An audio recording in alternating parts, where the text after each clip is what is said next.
Hi, welcome to AFTV. I've got Julian with me. We've just beaten Brighton 1-0 at the Amex. You obviously just off camera said to me, I'm kind of happy. What do you mean kind of happy, Julian? Well, it depends if we're going to talk about the end of the game and the result, or we're going to actually analyse the whole of the game. So it depends at what moment. As I'm feeling now is I'm very happy because of the way that the evening's played out. But if I take myself back to the actual game, then that didn't please me. Didn't please me in any way at all. A professional win, clean sheet. We weren't amazed when it comes to keeping the ball at times, but that is you've seen Arsenal win titles. Like, this is what you have to go through sometimes. A 1-0 win, a classic 1-0 win to the Arsenal. You grew up on watching Arsenal would do that, George Graham days and stuff. Yeah, but I actually enjoyed that. I didn't enjoy. So what's the difference here then? I don't know. Maybe. I mean, these are the questions I'm asking myself, because I've come away with mixed feelings. But what I'd like to do is go through, and I do find this quite therapeutic. Is when we have these conversations. We'll go through the reasons why I feel unhappy and frustrating, and then we'll end off and we'll gradually kind of come round to the ecstasy of the end. But if we can sort of just touch upon what I didn't like, and there was a few things that I didn't like. Okay, I'll try and counter. Yeah, and the key thing, and I think you've already sort of counted it with Lee, is what I would call cheating. Yeah. He sort of looked at it as people don't like us because of it. I don't care that other fans don't like us, because other fans won't like us because we're successful. Yeah, whatever we do. They'll only like us. What I didn't like is, I still think, although it's a professional game and it's really important for us that we win, I still want to see us win the game within the rules of the game, and I think we were bending the rules of the game in the time wasting and also I think they call it simulation. Yep. I saw Mosquera basically throw himself to the ground, reeling on the ground,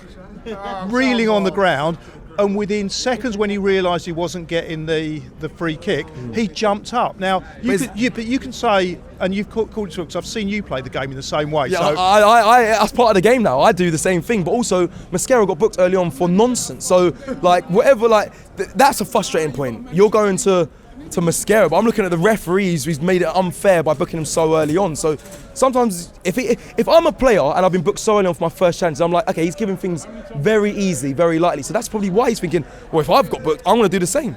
Okay, so let's look at the Mosquera booking. Yeah. At the time, it was right in front of me. I thought it was a foul. I didn't think it was a booking. Okay, I'm so glad I was about to. Yeah, go on. But I've seen it back, and I can understand why the referee booked him. Come on, Julian. Don't do this. No, I can understand why it was a challenge, because it was slightly dangerous. It was slightly high. His studs were on the guy, and I can understand. I think the referee could just as easily not have booked him because of the fact that it was early in the game, and it put him under a pressure, both the referee and Mosquera, to stay on the pitch. And the reason why Mosquera was substituted, I think, was because I don't think he would have lasted the whole 90 minutes, and Arteta didn't think.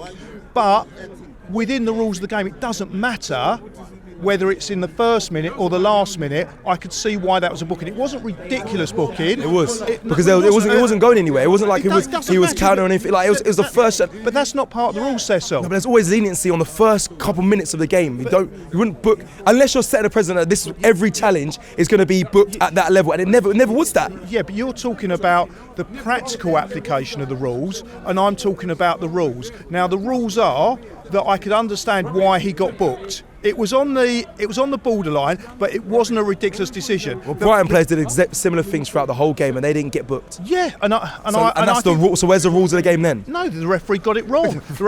But getting back to what Mosquera did, that's fine. Getting back to what Mosquera did when he threw himself on the ground, you said, well, he did it because he got booked. Maybe. Yeah, maybe.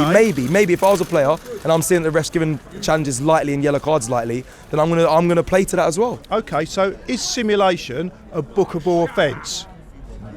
It can be, yeah. It is a bookable offence. Therefore, your argument that says he threw himself on the ground and committed another foul, another bookable offence, is for me not very bright. No, I hear that, but like I said to you, they done a similar thing throughout the game and they didn't get booked. So that's not very bright from your sense, because it's like if the ref was gonna keep to that standard throughout the whole game, players would be off the pitch, but he didn't. So you've set the precedent at the beginning. No, but I agree. The referee was poor, but the thing that annoyed me most about what Mosquera did that second time, it might not have been simulation. Yeah. He might not have seen it as simulation. Okay, if you kick me and I roll around on the ground, it's contact. No, and I So roll, that's a foul. I roll around on the ground, and then a second later, woo, I'm up and I'm running really fast. It might have healed very quickly. These are athletes. They're athletes. And now I think you're grasping at straws. So let's just say I won that particular discussion. You're not winning none of these debates. No, I did. I won that debate. So, but the reason why, we'll get onto the positives very quickly. Very quickly. So the reason why I was upset by that wasn't because other fans don't like us. It wasn't the fact that he put himself under a bit of pressure and could have got sent off, but that did annoy me as well. It's just because we're better than that. You know, I've grown up with George Graham. I've grown up with Arsene Wenger when Kanu accidentally scored a goal against Sheffield United, and then we gave a replay. We are a club that's classy. We're above that kind of thing, and that's what annoyed me a little bit. But that is really immaterial, isn't it? Because because let's get on to why we're really happy, and I've got over it, is because at the end of it, we've won the game, we're going to win the league, and Man City drew, and it's just a most amazing night. Travelling to away games has never been easier, especially with Rocket Mobile. Unlimited data, unlimited everything in the UK. When you leave the UK, it's 20 gig of roaming data. Life is very easy. £16 a month, no hassle. How you doing? You're doing all right? And this is what you get in Europe. Hello. Come on, Come on, like, Thank you so much. You're the man.